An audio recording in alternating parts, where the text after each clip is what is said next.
Welcome to City Cinematheque, where the art and pleasure of the movies are the subject of serious discussion. I'm your host, Jerry Carlson, and I teach film studies at the City College of the City University of New York. Today we have a B-film gem for you, Railroaded, directed by Anthony Mann. It's part of our series, Post-War Anxiety, American Films from 1945 to 1950. This film shows a man who is unjustly charged with something and the system that entraps him, at least for a while. It's visually dynamic and really quite something as a critique of American society. Joining us after today's screening will be Max Alvarez, author of The Crime Films of Anthony Mann.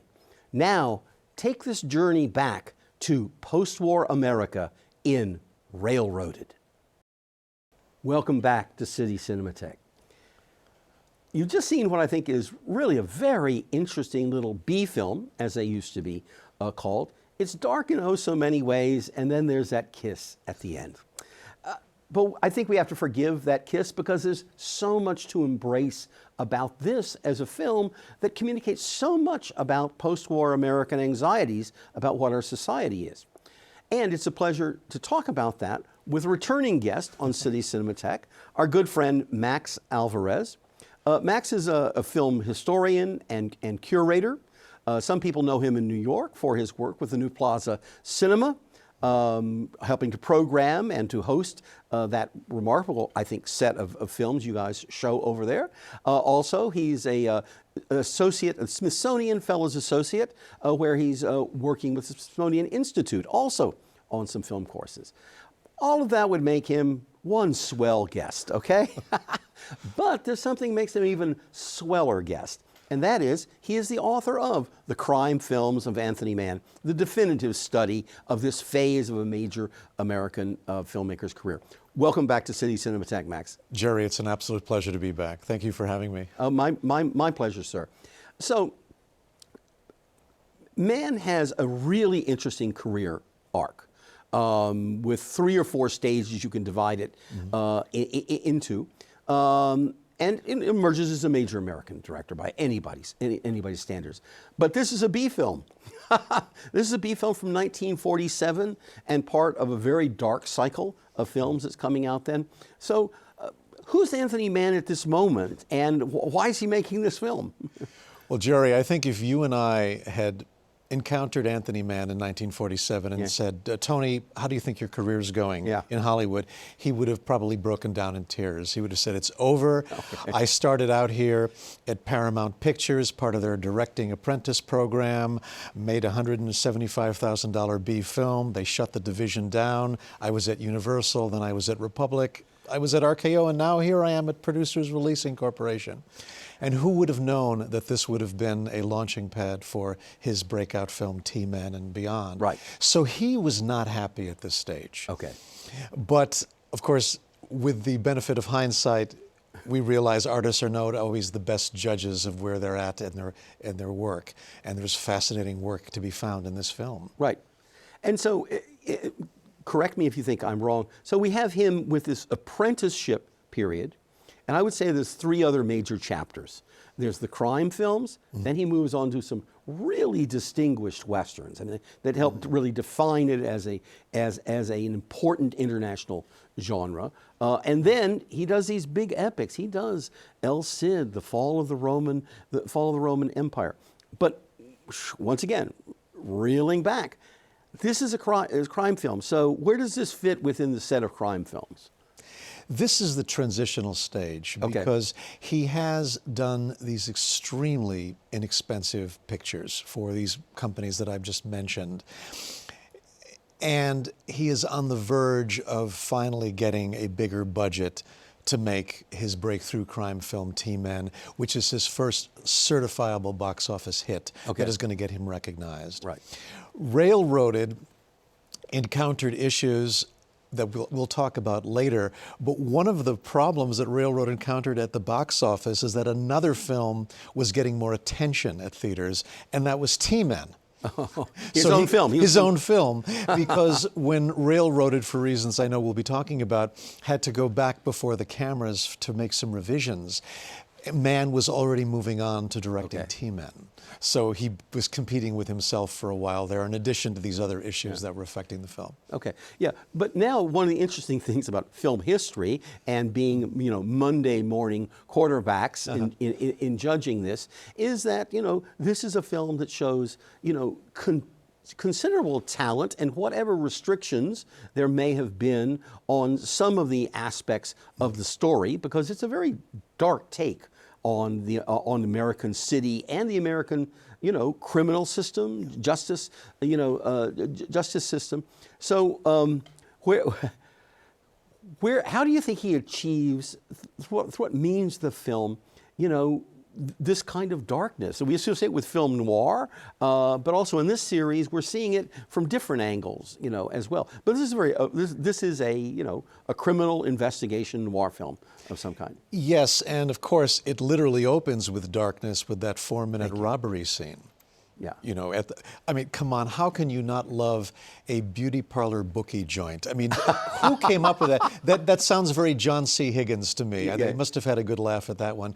But the way that whole sequence is photographed in the shadows, and you see the silhouette of the policeman on the other side of the glass, and the 2 masked bandits, one of whom is John Ireland, and then the harrowing POV shots where Ireland is coming towards the camera with the mask, with his shotgun towards the camera, and you see the terrified woman's reaction. Powerful, powerful elements that Mann does so brilliantly. He had already displayed elements of that skill the previous, well, actually, I want to say the previous film that came out the same year, which was Desperate at RKO. Okay. We already see that building atmosphere and shadow and tension coming out in his work. And then it shifts gears a bit, because you do have this very, very serious criticism of the criminal justice system, where this young man is being hauled in.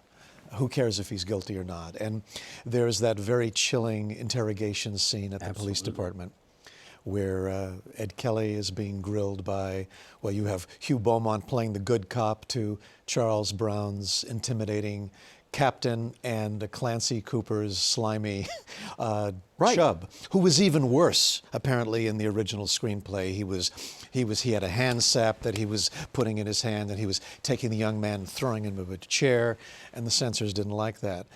And then it withdraws from that a bit. I think they're trying to straddle both sides. Well, but you raise. We can talk a little bit in more detail a little bit later about some of the official issues of censorship. But it also that raises this issue of how do you get something dark in there's a criticism like this, and many filmmakers and screenwriters around the world would advise, and I've spoken with filmmakers, for example, who worked under communist regimes in Eastern Europe or whatever. The typical strategy is make it as dark or worse as possible, and then compromise. Exactly. So it goes from midnight dark to 3 a.m. dark. But the censors or the other people think, whew, boy, they really backed off. But it stays, and I think this is a very good example of that, because he doesn't use a hand slap, but he is so nasty, so unforgiving, so brutal, that you're kind of going, wow, this is really kind of something. And Hugh Beaumont is, if not ambivalent, he doesn't aggressively play good cop. No, he's the passive cop for much of it, and he has to have his awakening a little bit later. Passive aggressive in some cases. Well, yeah, absolutely. I think that's absolutely right, because we also are kind of, because we're guessing about him so many times. He keeps saying, well, I'm just doing things procedurally, but sometimes you think you should be pushing in this direction or that direction, and he doesn't. And this is an example of what you're talking about, Jerry, where something sometimes slips past people, because just in some innocuous dialogue that he is having with Sheila Ryan's character, the sister of the condemned man or the arrested man, and I'm not quoting verbatim, but he refers to his business, and this is the Hugh Beaumont character, as a racket. Well, in my racket, we have to do such and such. Well, racket we associate with very unsavory businesses. So it's one of those little things that they could have red penciled, but somehow it got through that. But you're right. You make it as dark as you can, knowing that certain things are not going to pass the censors or the front office of the studio. Correct. Yeah, because there's multiple levels. Multiple levels. Right. And the fact, and I'm sure you found this out in your own research, the fact that anything good came out of these situations is remarkable. Well, no, I think that is the kind of miracle of all of this. So let's go with we've already talked a little bit about the the detective. I mean, presumably our positive protagonist, who is a little bit soft for this, and of course, I think many of our viewers bring with it baggage. That Hugh Beaumont turns out to be the father on Leave It to Beaver.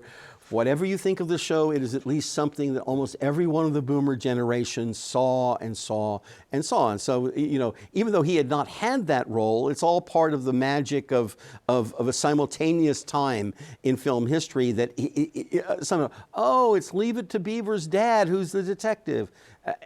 It's that old joke of don't think about Marilyn Monroe for 30 seconds, right, and it's all you can think of. So let's lay off Hugh Beaumont for a second and go over to one of the absolutely darkest elements of this, and that's the character of Duke Martin, played by John Ireland, played superbly by John Ireland. He owns the picture. Okay, yeah, I'm in agreement. I'll buy that stock.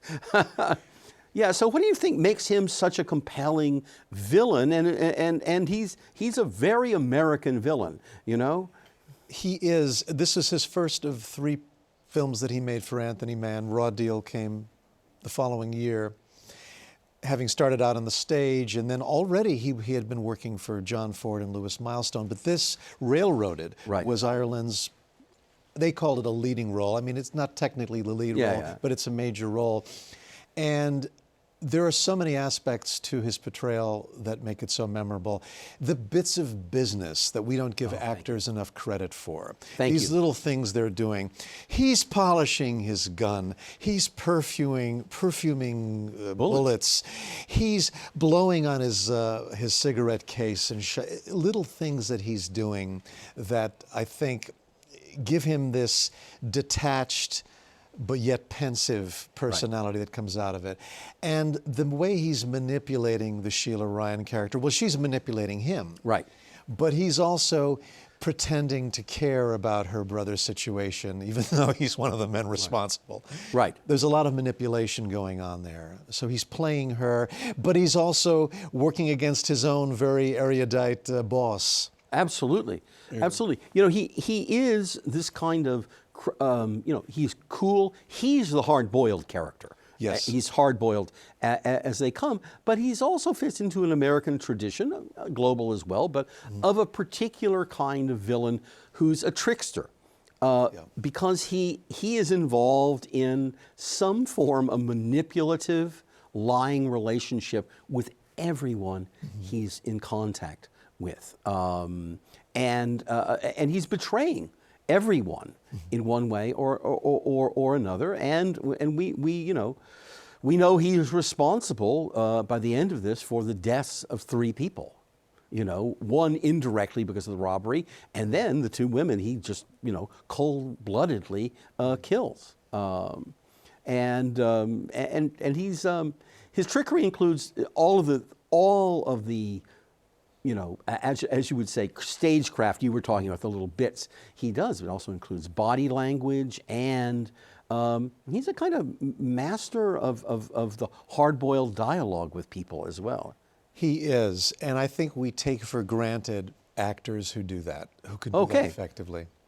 Because we don't associate it with being Shakespeare, yet to be able, when you've seen it done incorrectly, and I won't be cruel to cite examples in film noir, but we've all had encounters with films where the wrong actor may have been cast as a police detective. And they're, listen, you guys, and, no, it doesn't sound right. So we take it for granted when someone like Ireland can rattle off the John C. Higgins dialogue so effectively. Right. So let's start with John C. Higgins for a second, because this is the second time I feel you want to talk about John C. Higgins just a little. So who was he, and what's his contribution to this? Because his contribution is one of certainly of style, but it's also of critique.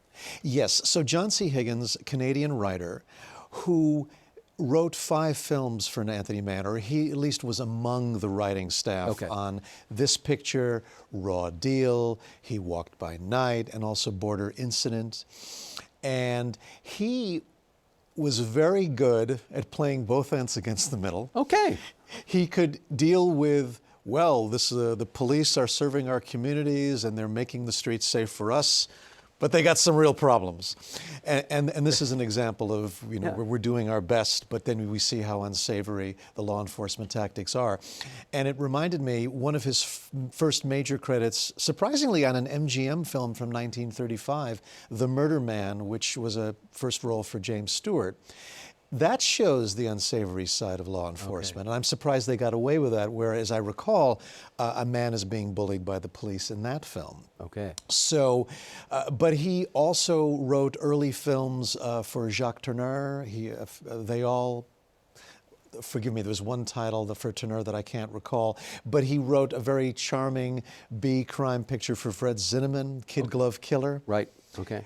And he just was very good at navigating these worlds. Let's talk about that just a little bit more, because this whole navigating of the worlds thing, there's multiple levels of that, and this is worth talking about, I think, about how critiques get either suppressed or actually how they kind of get leaked out in one way or another. So in the studio system, you don't just write a script and start shooting it at all. It has to go through multiple levels of approval, and each one of those levels can make changes and can, for better or for worse aesthetically, but also in terms of censorship in one way or another.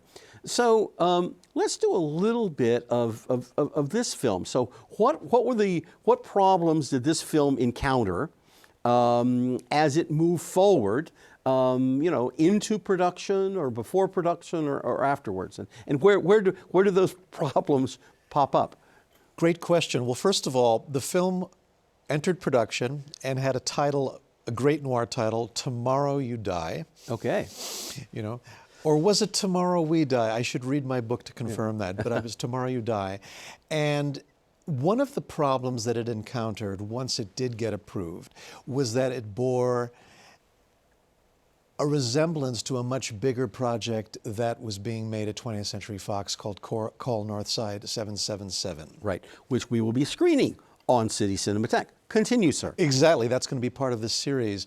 And even though this film that became railroaded deviates considerably from the origins of Call Northside 777. Fox felt there was enough there that they pressured this tiny, tiny company, Producers Releasing Corporation, which was on the verge of being absorbed into Eagle Lion, into going back and making changes. Okay. So Anthony Mann turned in a film called Tomorrow You Die, and it then had to go back before the cameras, an additional cost of $25,000, to film new sequences. Now, I was not successful in locating specifically what changes they had to make. Okay. And how involved Mann was in those changes, because just as they were getting ready to schedule these reshoots, Mann was moving on to his next project, which was T-Men. Okay.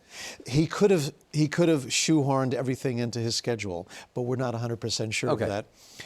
But you're already dealing, even before Fox got involved, the censors were already concerned about the portrayal of the police. Okay. And at one point, I did come across a rather disconcerting letter or memo from Joseph Breen of the Production Code Administration. And I'm not quoting verbatim, but it's something to the effect of, now we have to keep in mind that 300 of the local censorship boards in this country are controlled by police departments.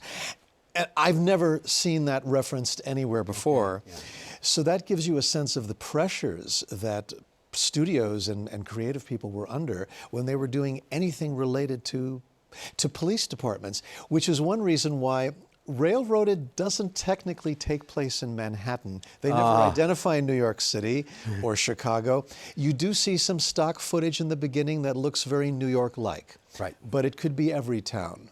And when you don't identify the city, then you can take some risks and show some misconduct in the police department or in the city administrations. I'm going to bring up a comic example of that. And when Howard Hawks does His Girl Friday, it's clear that he's created an ambiguity, that it's neither Chicago in which it's taking place, nor is it New York, because he makes it, what we're trying to do here is something like LaGuardia is doing in New York. Oh, so we're not in New York, because the point being is you don't want to, because again, His Girl Friday, it's a comedy, but it's a comedy about urban corruption as well. So you don't want to offend to major American industrial cities and impugn their police forces or their politicians if you're a Hollywood studio of a certain kind and value such markets. Okay, and that's the key word, markets. Right.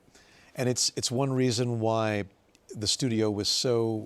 Studios in general were just paranoid about alienating certain parts of the country, the southern states, for example, right. And even other countries if they're making a historical picture. And yes, when it comes to municipalities, same thing. Right. So let's go back into actually the film as film. So what are some of the other aspects of the film, because this is Anthony Mann coming onto his own. He's showing the things that will mark his mature style. And what are those things that you admire? Well, there's a couple of things. One that stands out, this came out in the dialogue. This could have been a John C. Higgins contribution, but I like the scene right before the young man is being arrested. Right. Where he's discussing with his sister a film she's just seen, which deals with a young man being wrongly accused of a crime. And he's defending the police. This man who's about to be railroaded is saying, well, maybe the guy deserved a working over that he got in that movie.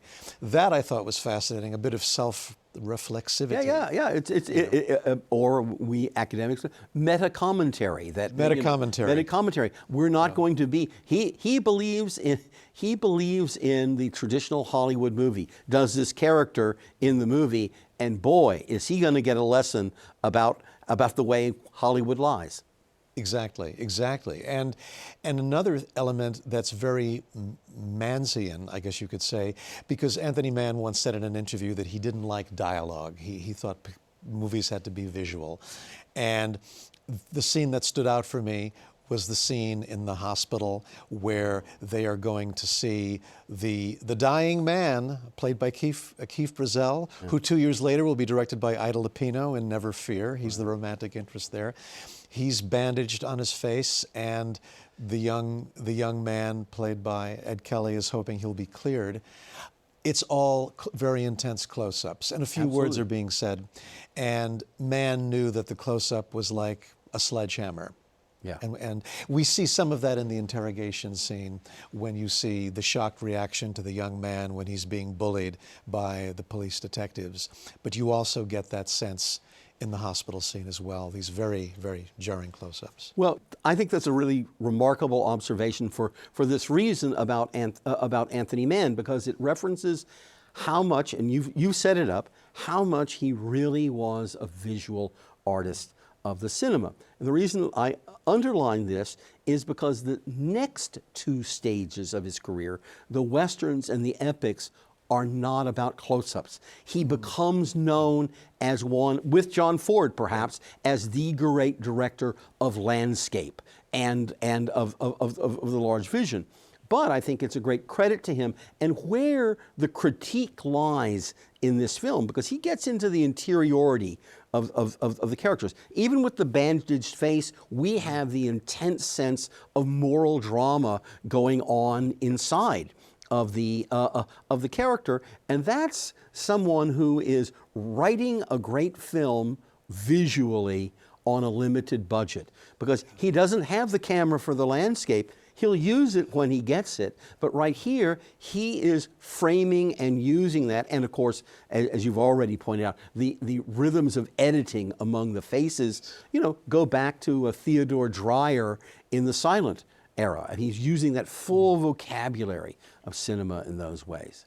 Absolutely, and you're referencing Ford is important because Mann was a great admirer of John Ford's work, and he always, not always, because he didn't give that many interviews, but in one specific interview, he indicated that he was not keen on moving his camera a lot. He liked having the actors come into view of the camera, and Ford was not a big camera mover either in many ways. So here you have a case where he couldn't move the camera up, obviously for budgetary reasons, but was able to capture these incredibly powerful images. Right, and capture, I think, a very powerful image of the contradictions of American society. You know, the painted version that everything is going to be rosy as soon as you get back from the war is not available in this film. No, there's a sense of despair in so many of the films of this era, and there was a false sense of idealism that many people brought with them as the war was winding down.